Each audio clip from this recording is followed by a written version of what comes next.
રસભેદી અધ્યાય. તો રસભેદી અધ્યાયમાં શું આપ્યું છે તો કે ડિફરન્ટ ટાઈપ્સ ઓફ રસ અને એના કોમ્બિનેશન. પછી આ 6 રસ છે કીધું કે મધુર, અમ્લ, લવણ, કટુ, તિક્ત, કસાય. અને આમના સિક્વન્સમાં જ એમનું નરિશમેન્ટ આપતા જાય છે વધારે પડતું. આનાથી વધારે આ આપે, આનાથી વધારે આ આપે, એમ કરીને સૌથી વધારે કસાય રસ, એ રીતનું કીધું છે. અને રસ ઉત્પત્તિમાં શું કીધું કે રસ or taste of drug and that can be ascertained immediately after their contact with the tongue. જ્યારે ટંગના ડાયરેક્ટ કોન્ટેક્ટમાં આવશે ત્યારે એનો ટેસ્ટ આપણને ખબર પડી જશે. પછી એ રસ જે છે એ ગસ્ટેટરી સેન્સ ઓર્ગનનું એક ઓબ્જેક્ટ છે ટેસ્ટ માટેનું. પછી આ ઇમ્પોર્ટન્ટ છે કે પંચમહાભૂત અને ટેસ્ટનું રિલેશન લખો.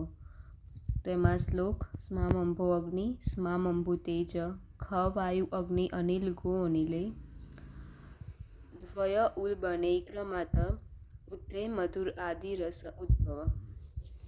તો આની સિક્વન્સ કઈ રીતે યાદ રાખવાની છે કે મધુર, અમ્લ, લવણ, કટુ, તિક્ત, કસાય. તો છેલ્લા જે 3 છે કટુ, તિક્ત, કસાય, ત્રણેયમાં વાયુ કોમન. અને આપણે રસની સિક્વન્સ શું યાદ રાખી છે કે આકાશ, વાયુ, અગ્નિ, આકાશ, વાયુ, અગ્નિ, જલ અને પૃથ્વી. તો એક છોડીને એક કહેવાનું કે તિક્તમાં પહેલાં આકાશ લઈ લીધું તો હવે અગ્નિ ઉપરવાળામાં, અને પછી એ છોડીને પૃથ્વી, એટલે આ કરીને 3નું થઈ ગયું. મધુર, અમ્લ, લવણમાં મધુર, અમ્લમાં પૃથ્વી સેમ આવશે. હવે પૃથ્વીની ઉપર શું છે? જલ, તો પહેલાં જલને લેવાનું. પછી જલની ઉપર શું છે? અગ્નિ, તો પહેલાં અગ્નિને લેવાનું. અને પછી લવણમાં આ બંનેને મિક્સ કરીને લખી દેવાના. આ યાદ રાખજે. હવે 6 રસના લક્ષણ આપ્યા છે કે એ લોકોના લક્ષણ શું છે, એ વસ્તુ આપણે ખાઈએ તો શું ફીલ થાય, કે શું વસ્તુ મળે બોડીને. તો મધુર રસ લક્ષણમાં શું છે? તેષામ વિદ્યાદશમ સ્વાદુમ યો વક્ત્રમ અનુલિમ્પતિ, આસ્વાદ્યમાનો દેહસ્ય યાદનોમ અક્ષપ્રસાદન પ્રિય પીપલિકાદિનમ. લક્ષણના શ્લોકને એના મિનિંગ યાદ રાખશો તો બી ચાલશે.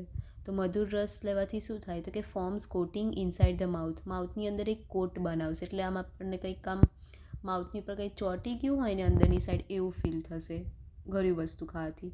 પછી gives pleasure to the sense organ, આપણા સેન્સ ઓર્ગનને પ્લેઝર, ખુશી આપશે. પછી provides happiness to the body, આપણી બોડીને હેપીનેસ પ્રોવાઈડ કરશે. પછી very much like by flies and insect also, એટલે જે ફ્લાઇઝ, માખીઓ અને જે ઇન્સેક્ટ્સ છે એમને બી મધુર રસ વધારે ગમતો હોય છે. અમ્લરસનું લક્ષણ શું કીધું કે અમ્લરસ ખાઈએ તો શું થાય તો કે stimulates the tongue immediately after having the sour substance and causes salivation. એટલે જેવું આપણે તરત કંઈ ખાટી વસ્તુ ખાઈએ એટલે આપણને આપણી ટંગ સ્ટિમ્યુલેટ થઈ જશે, તરત એનો એ સ્ટિમ્યુલેટ સ્વાદ આવી જશે અને સલાઇવેશન કોઝ કરશે. Produce a feeling of chills inside the teeth and causes irritation, એટલે માઉથની અંદર આમ એકદમ ચીલ જેવું ટાઈપનું ફીલ કરાવશે, એટલે કંઈક ખાટી વસ્તુ ખાઈએ તો કેવું થઈ જાય એવું. Make the person to close the eyes and eyebrows tightly, એટલે ખાટી વસ્તુ કહીએ તો આપણી આમ આંખો બી બંધ થઈ જાય અને આઈબ્રોઝ આમ એકદમ ટાઇટલી કરી દઈશું આપણે. પછી લવણ રસ ખાવાથી શું થાય તો કે એક્સેસિવ સલાઇવેશન વધારે થશે. Burning sensation in the throat and cheeks, જે થ્રોટ અને ચીકમાં આપણને બર્નિંગ સેન્સેશન થશે. કોઝિસ ડિલિશિયનેસ ઓફ ફૂડ, એ ફૂડને ડિલિશિયનેસ આપે છે. લવણમાં શું? મીઠું લઈએ, મીઠું બધા જ ખાવામાં એક સારો સ્વાદ આપે છે કે મીઠા વગર ખાવા સારું ન લાગે, એટલે એ શું કહે છે? ડિલિશિયસનેસ આપશે ફૂડને.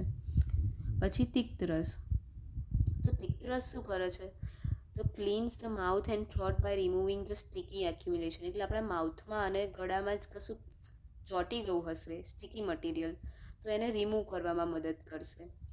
પછી hinder the perception of other taste, બીજો કોઈ ટેસ્ટ આવવા નહીં દે, કારણ કે તિક્ત એટલે કેવું? બીટર, કડવું આવશે, એટલે એ ખાઈએ તો બીજો કોઈ ટેસ્ટ એની ઉપર કશું ખાઈએ તો આપણને આવે નહીં.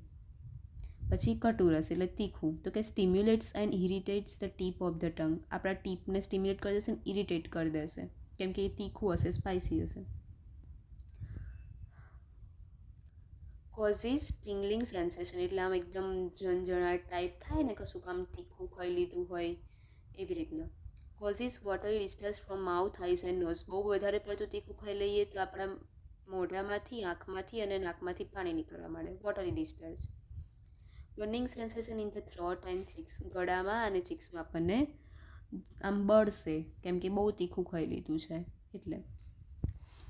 પછી કસાય રસ તુરું, તો એ શું કરશે, ઇનએક્ટિવેટ ધ ટંગને ઇનએક્ટિવેટ કરી દેશે. પછી એ કશું એક્ટિવેટ નહીં, એટલે કંઈ બીજું વસ્તુ ખાઈએ તો એનો ટેસ્ટ બેસ્ટ ના આવે એવી રીતની કરી દેશે. પછી ઓબ્સ્ટ્રક્ટ ધ થ્રોટ, આપણા થ્રોટમાં ઓબ્સ્ટ્રક્શન એટલે અવરોધ લાવી દે, કે આમ કશું ભરાઈ ગયું હોય ને એવું લાગે. પછી produce discomfort in the region of the heart, આપણા હાર્ટ રિજિયનમાં બી આપણને છે ને કમ્ફર્ટ ફીલ ના થાય, કશું બેચેની જેવું લાગે. These are the features of the taste and now the action of the taste are described as under. આ શું હતું, રસના ફીચર હતા કે આપણે આ ખાઈએ તો શું આપણને લક્ષણ જોવા મળે. હવે એના કર્મ શું છે એ જોઈશું.